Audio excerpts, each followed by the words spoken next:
Hey everyone, TimaeuSS and welcome to another Honkai Star Rail video. Are you seeing this? Our CM bros are crazy. They actually made a full combat simulator to simulate the damage and the team build the breakdowns for the units. And of course, in this chapter, we'll bring you Heng and the best builds and rotations based on essentially combat data, because they simulated the entire thing against different bosses, different stats. So this is going to be the breakdown. Now, if you guys don't know, I'm a huge Heng simp.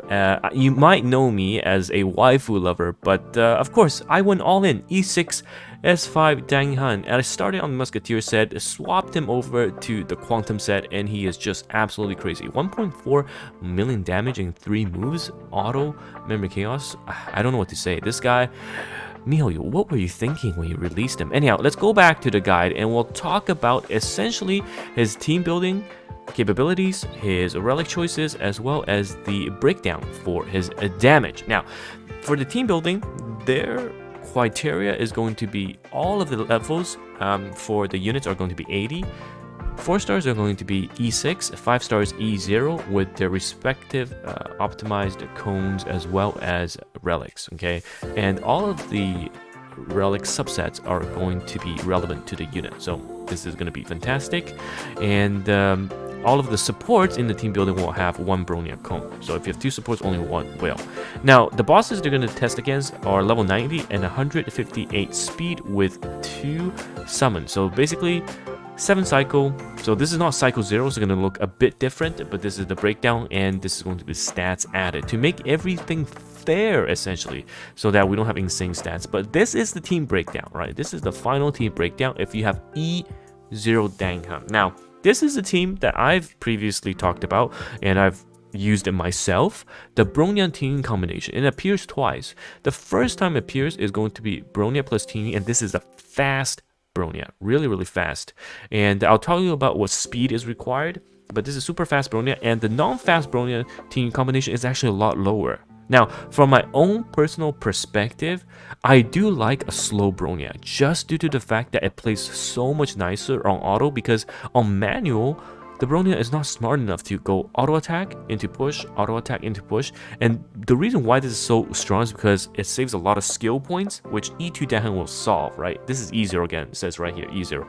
E2 Heng will solve this problem, but in this rotation, you auto attack, you push, and because you auto attack, you gain a lot of the combat or action bar push. You'll still go just slightly after Heng to get the full value, so that you go Bronya, Bronya into Heng, and then auto attack. So from an overall perspective, 7 cycle, it's gonna be better on a fast Bronya. Looking at the other team composition, you can see Tingyun.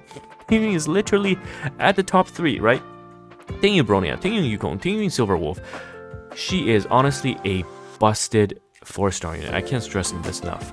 And the other teams, Bronya, Silver Wolf, Pela, Tingyun, and the other ones you can see here are all viable as well. So very interesting to see. Unfortunately, I don't think they showcase a E2 team composition, but again, you know what I use, essentially Tingyun and Bronya. And it's a slower one because E2 gains you that SP, so you can cycle go Heng into Bronya push into Heng ult back to Heng, so it's gonna be crazy like that. Now, this is the speed requirement, okay?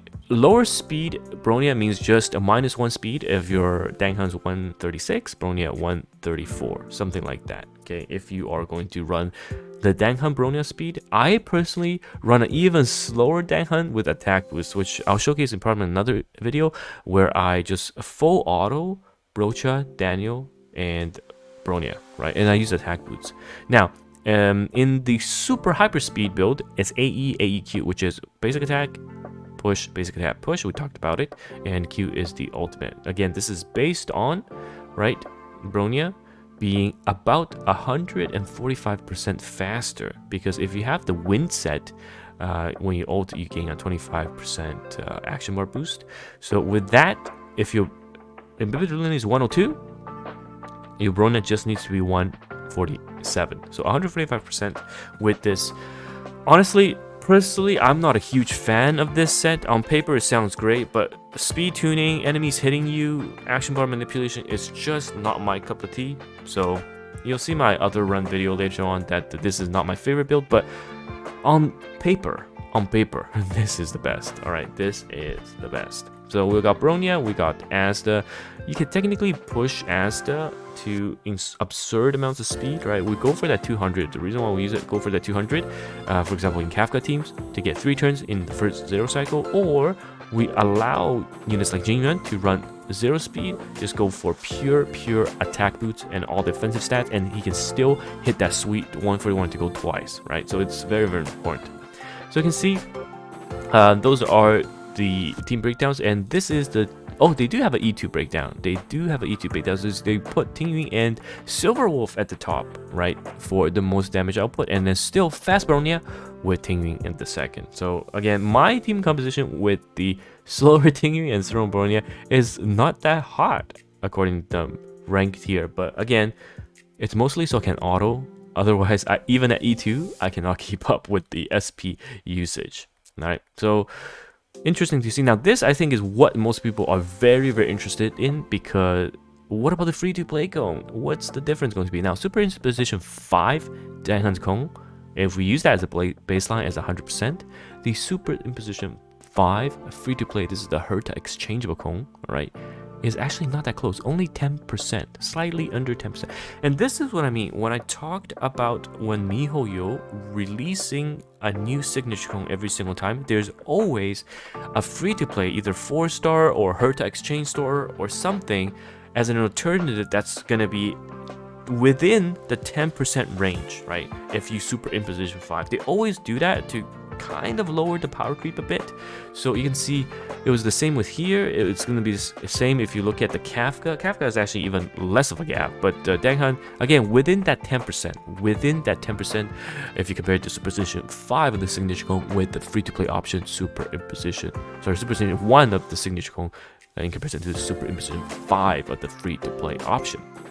Funny enough, a Blade is there, but Blade's cone actually not that great in comparison. So this is the light cone usage. And last but certainly not least is the Relic, okay? The Relic.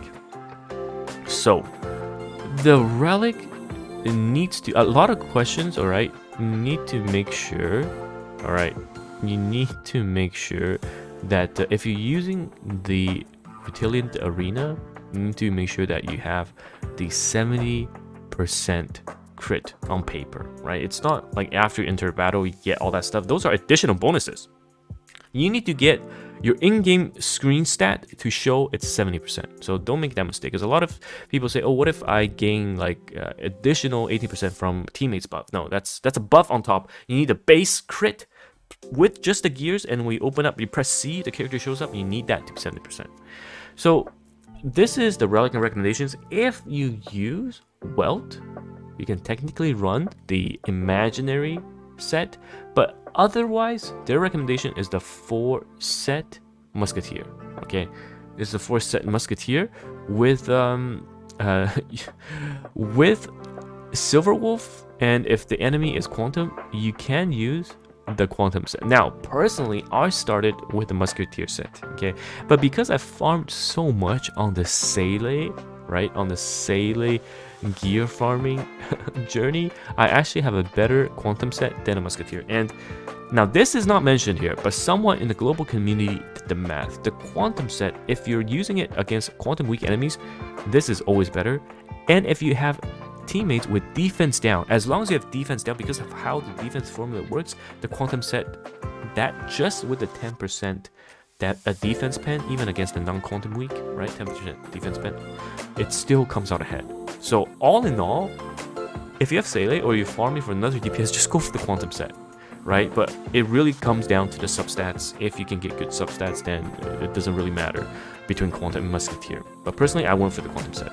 Now, in the inner two pieces, they whisked through that because there's not a lot of discussion. It's going to be the Retilient Arena. Those are the best. Herta Space Station comes close, only 4%. Okay, so not that big of a deal. And last but not least, a lot of people asking, is it speed boots or attack boots? You can see attack boots comes out on top at E0, right? Attack boots comes out on top because then there's so much damage, right? There's this crazy amounts of damage. You just want to kill everything, and the attack boots definitely comes out on top. Okay, absolutely. Now after that, at E2, again, attack boots, because Dangheng has a built-in Bronya. So just go attack boots. It was actually one of my chat that recommended, I used to run speed boots. One of my chat recommended attack boots, and ever since then, we switched to attack. We did a lot of runs with different teams, and it just feels so much smoother. It feels so much smoother. So I'm very happy to see that. Now, this is one thing that probably blow your mind. E0, they recommend attack, rope, of course, but E2, energy. Energy.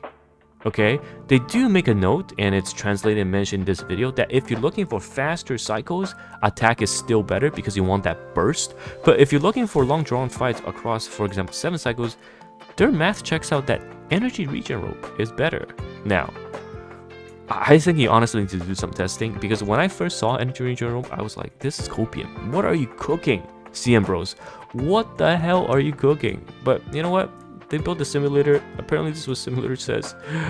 I mean, for faster clears, you 100% want attack rope. You do not want to use energy. And especially if you've got higher Eidolon levels, you've got units like Bronin to push or King to buff and fill the energy. Or if you have higher Lycon with the energy gen, right? You don't need energy rope. Last but not least, okay, this is personally what I wanted to find out, because those of you that tune into my stream, I have an insane orb, right? That orb is the Atelian Arena set I farmed for Danghun, but it's an attack percentage. Now, we mostly go for imaginary damage. For all of the DPS unit, we try to farm the elemental damage increase, right? Because not only is it worth more, you can also have attack substats, but you can have attack main stat and elemental damage substat. So usually you go for that, but my piece was, I think, 16.5% crit rate on top of a 6.4% crit damage. So it does not get better than that. So I actually asked one of my good friend, Grimroll, another theory crafter from Global, and told me it's just 2 to 3% difference between the imaginary orb, main stat, and attack percentage. Look at that. It's honestly so beautiful when the CN and the Global theory crafters agree. Essentially, this is a simulation, right? Grimroll also did a simulation, and it's exactly 2%. 2%. So it's so good to see. It is so good to see. Now, as you go up to E2, the difference between the damage orb in elemental versus attack is even smaller. All right, it's even smaller. So for me, huge win. I'm super happy to see this is where we are. So yeah, if you have an attack percentage main orb with really good subsets, go for it. Go for it.